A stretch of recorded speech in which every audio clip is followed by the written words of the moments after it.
Hello and welcome back to our series of interviews with Eura's amazing members. I'm delighted to be speaking again with Pauline from Expat Management Group, operating across Benelux but based in Amsterdam. First of all, I'm sorry not to see Dominic here today. I know that when we've done these interviews before, he's been, a little quiet, but he's not very well, but hopefully he doesn't have COVID. He has no COVID, no. We're pretty confident about that. Yeah. Absolutely. Yeah, but apologies, he couldn't join. He has no throat, so he can't speak today. Well, we'll catch up again, obviously, after Christmas. But in the meantime, how are you? It's really good to see you. How are you doing? Yeah, well, personally, I'm doing well. And our team is doing well. Nobody is sick, luckily. Great. Actually, we did not have any serious COVID situations in our team, yeah, the Netherlands is doing well again as well. I think the situation, because we're in summer, we were too enthusiastic. I remember in our last interview we were kind of laughing a little bit about it. Do you remember? We said, well, I don't know, we do it the Dutch way, and yeah. And actually that did not work out very well, because like I looked it up, these figures, on the 31st of August we had 600 COVID infections, and then by September, the end of September, we had 5,000. Wow! So we had a huge increase during September. Yeah. Then in October, the end of October, we were at 10,000. So we doubled again. So then we had some dramatic measures were taken, and that works out fantastically. So in about 2 weeks, we only had 50% less infections. So we were at 5,000 infected people per day. They tried to get this back to 1,200 with the current measurements. So we're doing well again, but actually we are back now at the level where we were in September, and we completely ruined it during October and during the month of September. So how fast it can go, and I think it's interesting because everybody warned us about that. And the second wave will come, and we didn't really take it seriously, I think, like in many countries, and all those predictions were right. It does happen. Absolutely. And I mean, I remember us talking last time. I remember you saying, that you said, I think we're going too fast. People are out in the streets and wanting, but obviously at that time it's July, we'd come through the lockdown, it's summer, everyone was concentrating on going on holiday. And governments didn't really know what to do. So when did the restrictions begin again in the Netherlands? Like October the 3rd, something like that? Yeah. By the end of September already, they took measurements. And so by then, restaurants closed again, bars closed, the gyms were all closed. So then we had a kind of lockdown situation again.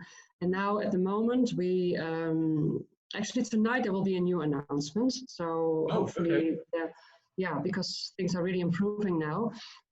Hopefully theaters and cinemas will be opened again, and swimming pools, because they're all closed at the moment. And also, like in the gym is open because they feel that people need their physical exercise, and it's also good for mental health. But group lessons are not allowed at the moment, so they hope to, the prediction is that tonight our Prime Minister will announce that will be allowed again. And also that people are allowed to invite more than 2 people per day in their homes, because we were limited to 2 people per day.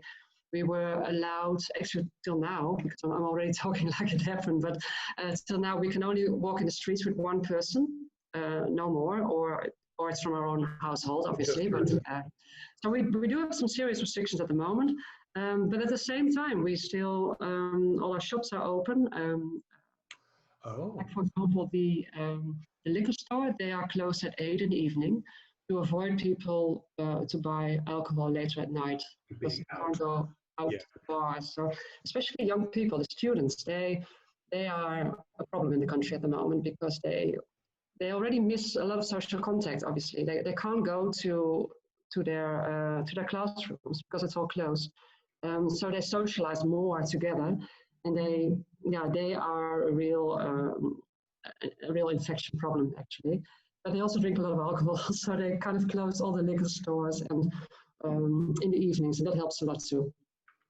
The prediction is that like restaurants and bars, that everything will stay till mid-December.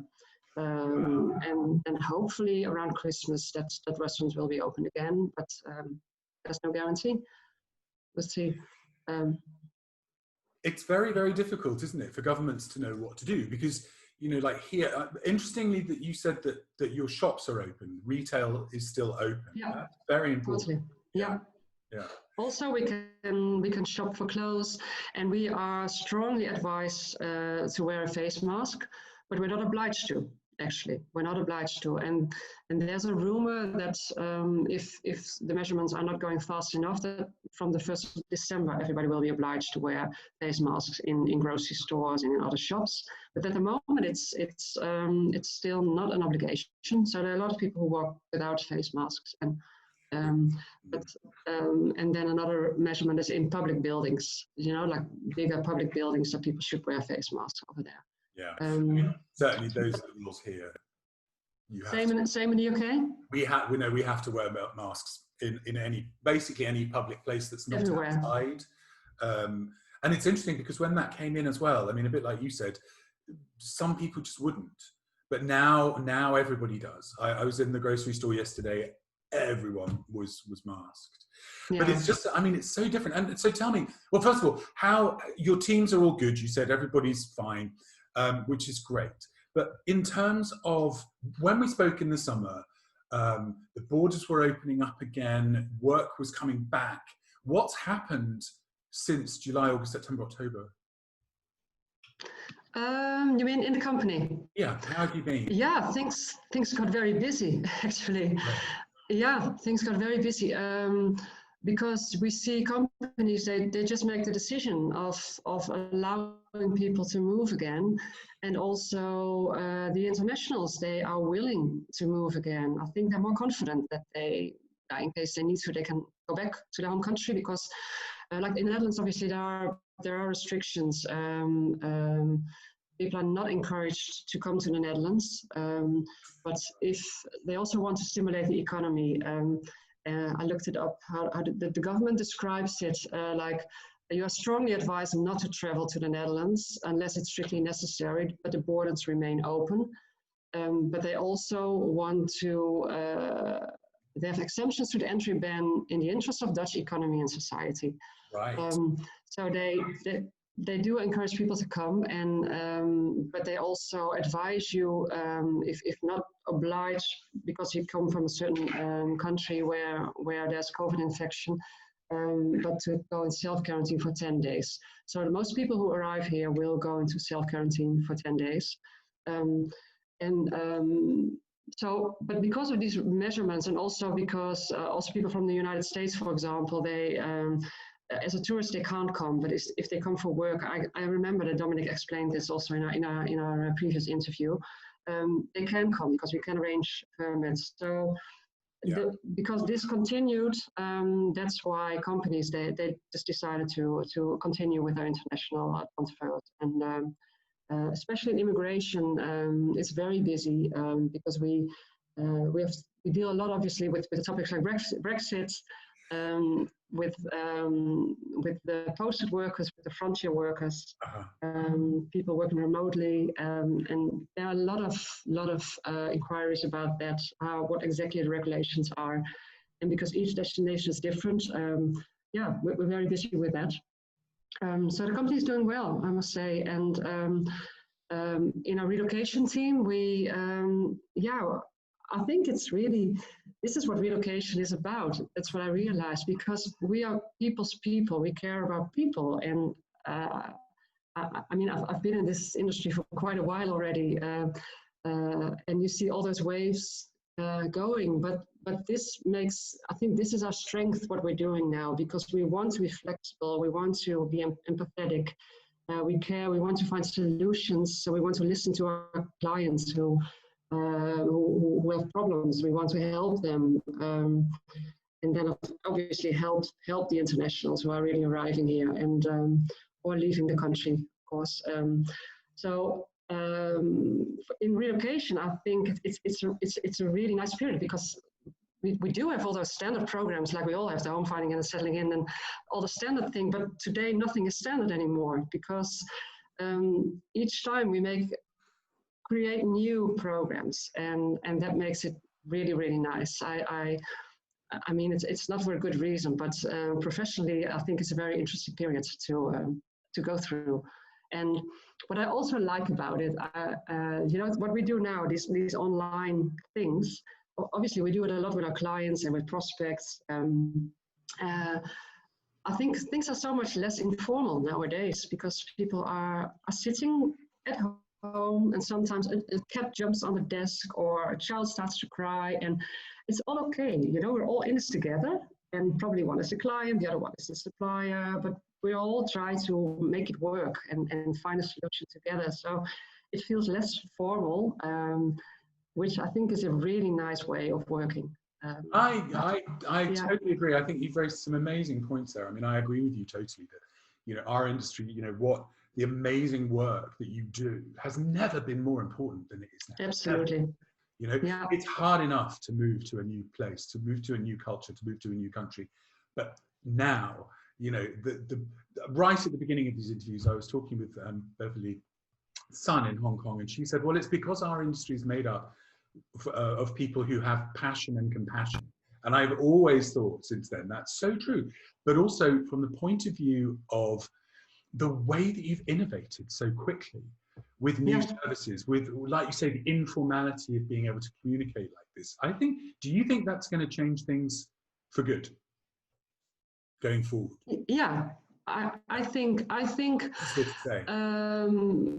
because we have a new set of expectations now. We know now how we can take more out of our services, not the level, but also the contents. And I think you won't go back to standard anymore. Of course, you must stay efficient. You know, you can't change all the time with whatever you deliver. You have to stay efficient. It must be cost effective, but in that range, you really have to care. And standards that we kind of now are building, I hope we continue like this, because this also makes it for us as service deliverers. I mean, this makes it fascinating. This is what we do it for, and also the clients. I think they're more the HR contact persons. They are more aware of the need of our service more than ever. Probably I'm not the first one who says this, but I see it every day. Actually, I just came from a prospect today, and that was a company that was not so used to yet. They did it occasionally, and they said, okay, we're going to put it in standard now because it really, really is necessary in today's world. So, and I hope we can continue like this. It's so interesting because I've heard that from so many members in different ways, in different formats, that, you know, it's incredibly refreshing to see that, because, you know, for years we've been saying, as an association, as an organizer, as an industry, the importance of what is done. You know, the importance that it has to the corporate world, not in terms of growth, but in terms of settling people. It's a human business. Corporations need to be more, you know, caring about their teams and their processes and their policies. And it's happening, which it's a terrible thing that it's taken COVID to make that happen. But if something good comes of it, then, you know, again, our industry has risen and shone. So well done, you guys. Brilliant. Yeah. And what I also appreciate, probably other colleagues of ours do it as well. But I think we had already a great network of other service deliverers. You know, our partners in whatever everybody has to deliver. But also we feel there too. We are all in this together, and there's extra effort in making fantastic partnerships in our local market to deliver the service, and because I think that's also one of our most important added values in our service, that we give confirmation to people who arrive newly that things are reliable, that they can trust the companies they work with, and all of that is part of our role to give that confirmation and make sure that they feel secure.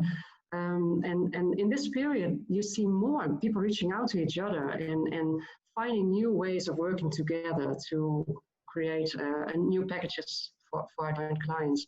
So that's also what I realized over the past month. That's really happening now. Yeah. Necessity is the mother of invention, as is said, but it's so very true. So how do you see things moving forward now in the Netherlands? I mean, obviously, great news, 2 vaccines. This is good, but it's not immediate. Well, first of all, what's the national mood? How are people? You said when we spoke in the summer that people were kind of starting to question things and saying, well, we want answers, and what did you do? How are people now? Well, I think so. A lot of people they really take it seriously now. Wow, interesting. The majority, everybody, because they saw it happen. We all ignored it. We got warnings. We all ignored it, and now it really happened. So they take it seriously, but at the same time, not everybody, of course, will only invite 2 guests in a house, especially younger teenagers or students. They will still group together, and I think they will continue to do that. I think in general, the Dutch society, we will listen to whatever the government asks us to do, and I also think we're very hopeful that the medication will come pretty soon. So it's worth waiting for. I think that's also it gives us hope that there are great developments in that regard. And we're not there's not a lot of protesting here in the country. Sometimes I read in newspapers in some countries that people really get crossed. It's okay. We accept it, and also I think a part of it because a lot of things are still possible in the country, and we have to take this seriously. And we do have fantastic regulations by the government that people get support. And of course, not enough, but there is some support. Imagine if you live in a country like Africa, there's no support at all. We're all still pretty okay. And so people are now patient enough to kind of respect the rules. And it will take a while. I mean, it's not gonna. It will. It's not going to fly over. I think at least till next summer, I think, or maybe longer, but at least still another half year or more, probably a year, that there will be no more restrictions. But I don't have the wisdom, but that's my personal feeling. It's really interesting to hear you say that because, again, I've kind of, when I've been talking to other people and obviously watching the news and everything, what's been so interesting has been, for example, in Switzerland, when I was talking to our colleagues there, they were given deadlines all the way through the first lockdown. We anticipate that by this date, restaurants will be open. By this date, the schools will be open. Whereas other cultures like France and the UK didn't do that. It was kind of open-ended. So you couldn't see an end in sight. And I think what you just said about the vaccines, yes, it's going to take time, but you can see that there are going to be points where things are going to change significantly. And I think for our psychology, that's incredibly important. Yeah. So it's worth taking it seriously. Yeah. Because you cause too much damage if you don't respect this. And so I think, so even the Dutch, they, because we're a little bit stubborn, but even the Dutch, they do take it seriously now. Yeah. So it's very, that's going well. Yeah. So, I mean, in terms of how you're moving forward and how you're seeing your business develop over the next months, I'm guessing that things are looking relatively stable. Like you say, you've still got people coming into the country. That's good news. Our prediction is that that it will be an upgoing line. Luckily, the Netherlands, I think we do have good infrastructure. We have a good economic basis. The position in Europe is interesting. From other Netherlands, corporates can do the activities over Europe and further on. That's why we see a lot of not a lot, but we do see new startups, new or new branches from international offices still coming now also to the Netherlands, and that was happening also today, also during this COVID period. So there's no reason to think that it wouldn't grow again, the industry. And I think we all got adjusted now to those measurements. I think the international transferees, they are more willing and ready to move again.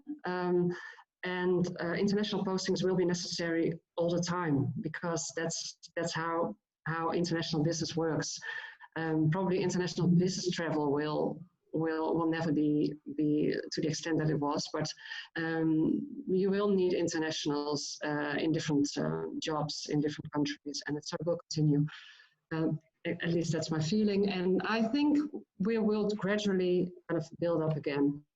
And I think you raise a very important point about international business travel, and in a way, the flip side of that for our industry is quite good news, because I think corporations before COVID anyway were putting in different restrictions on business travel because of, you know, ecological concerns and concerns of the environment, which actually make assignments more attractive, because you're not moving people, you know, every 2 weeks sending somebody to America for a business meeting. They might as well be there full time. So we'll see how that all works, but it's going to be an interesting time. Pauline, it's been great to catch up with you. I'd love to do it again in the new year, January, February, and see where we are then. It's great to have been able to have continuity with you and to talk back in April and then again in July and then again now, because we've, you know, our lives have shifted so much, and it's lovely to have a continuity of conversation. So thank you. Yeah, well, we feel the same, and I speak for Dominic as well. It's really a pleasure to contribute in this, and it's nice to see a line.